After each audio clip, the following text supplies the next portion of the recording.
This is beyond the business and what really matters.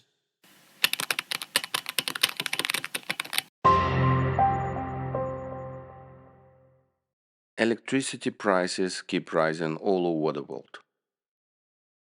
This is usually explained through fuel costs, geopolitics, market pressure, or the energy transition itself. But there is a simpler explanation that rarely gets discussed. Most of what people pay is not the price of energy, it is the price of keeping the system ready. This episode is about civil energy infrastructure, not technology and not ideology. The physical systems that keep electricity stable, instant, and reliable, and why that work quietly shapes every bill we receive. Electricity is getting more expensive because society is paying to keep a stressed system stable, not because energy is hard to produce, but because a power bill is not a receipt for electrons. It is a fee for availability. Civil electricity is the layer that touches everyday life. Cables on the streets, transformers near buildings, substations spread across cities. This layer does not make energy. It turns electricity into service that feels normal. And because it feels normal, people rarely ask what it costs to keep it that way. The system now carries more than it used to. Electrification moves more of life onto the grid. Heating, transport, industry, digital load. The grid is no longer just part of the economy. It is becoming the platform the economy runs on. And when a platform is overloaded, stability gets expensive. Demand today does not rise smoothly. It jumps, it drops, it spikes. Air conditioners switch on together during heat waves. Electric cars start charging at night in the same hours. Heat pumps pull more power during cold weather. The grid has to handle all of this without anyone noticing. That invisible work is what people actually pay for. Costs don't appear overnight, they creep in slowly. Transformers don't usually fail in one dramatic moment. They lose efficiency bit by bit, they run hotter, losses grow, maintenance becomes constant, cables waste more energy as heat. Each loss looks small on paper. Across a city, it becomes very real. At the same time, the system must be ready for moments that almost never happen. Extreme demands days, cold snaps, storms, equipment failures. The grid is built for the worst day, not the average one. That is like owning a car designed for a once a year road trip, but paying for it every day. Readiness costs money. Crews on standby, backup capacity, redundant paths. Most people never see this. Everyone pays for it. This is why cheap energy does not automatically mean cheap electricity. Solar can be cheap when the sun shines. Wind can be cheap when conditions are right. But the grid cannot choose when to work. It must work at night in winter during storms and on calm days. The cheaper and more variable generation becomes, the harder the system works to smooth it out. And the effort is never free. Another part of the bill comes from time. For years, major upgrades were delayed, not because people didn't know, but because rebuilding infrastructure is hard. Streets need to be opened, power must be rerouted, costs rise fast. Politics gets nervous, so instead of redesign, systems were extended. More maintenance, more reinforcement, more short term fixes. It is like repairing the same old roof every winter instead of replacing it once. Eventually, the repairs cost more than the roof ever did. So when people ask why electricity keeps getting more expensive, even where energy is not scarce, the answer is simple. Society is paying for readiness, paying for complexity, paying for a system that needs constant work just to feel normal. You don't reduce electricity prices only by producing cheaper energy. You reduce them by making the system cheaper to operate. That part is uncomfortable because it breaks a nice story.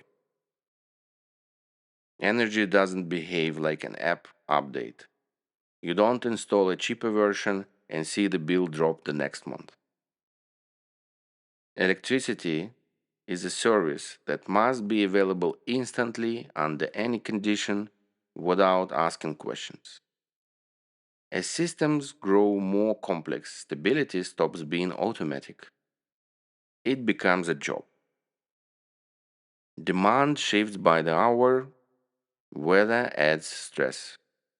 Devices pull power in new patterns, and the system responds with more reserve, more backup, and more correction. Often it runs far from optimal efficiency. All of that shows up in the tariff. This becomes clear when you compare countries. France. France, for example, treats infrastructure as long term architecture. Upgrades follow schedules, not failures. Costs still rise, but more slowly. The system is not constantly buying stability back at a higher price. Denmark took a different path. Flexibility is built into daily operation. Strong interconnections, active demand participation, heat networks used for balancing. The system doesn't panic when conditions change. It stays calmer. Calm systems are cheaper to run. The United Kingdom shows what happens when generation changes fast, but operation does not. Balancing costs grew. Constrained payments became routine. The grid works, but it works by correcting itself all the time. Hour by hour, correction has a price. Consumers pay not for scarce energy, but for coordination problems. Germany shows something similar. Renewable deployment was massive. Transmission lagged behind. Redispatch became normal. Curtailment became structural. Cheap energy entered the system.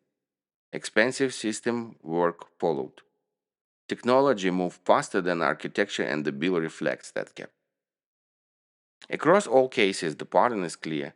Where infrastructure is treated as architecture, costs stay controlled. Where it is stretched and patched, costs accelerate. Electricity prices do not mainly reflect fuels. They reflect how hard the system has to work to stay upright. There is another layer people avoid discussing. Energy networks are natural monopolies. You cannot build competing cables under the same street.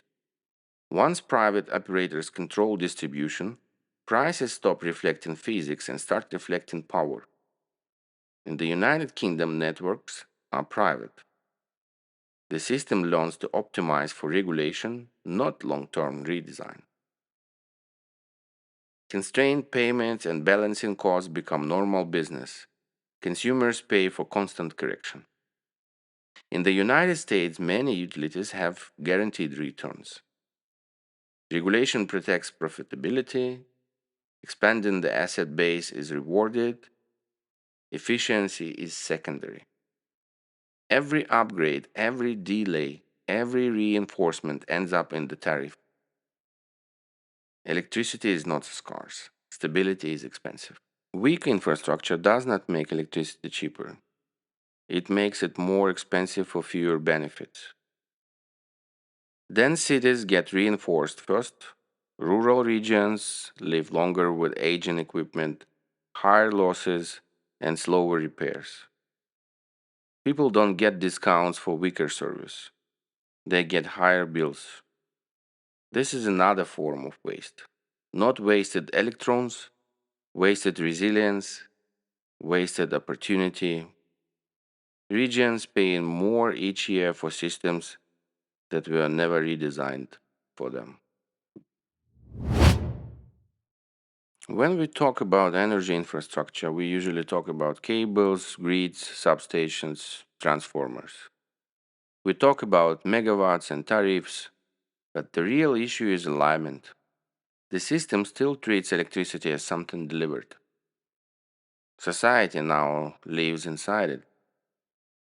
Cities don't slow down when the grid is stressed. Hospitals don't pause. Payment systems don't wait. Life keeps moving. The system is forced to stay invisible even when it is under pressure. That invisibility is expensive. The future does not arrive as one big collapse. It arrives as small mismatches that turn into permanent pressure. If systems are not redesigned around how people actually live, electricity will keep turning into waste in ways that are easy to miss but impossible to avoid. This was Beyond the Business, and thank you for listening.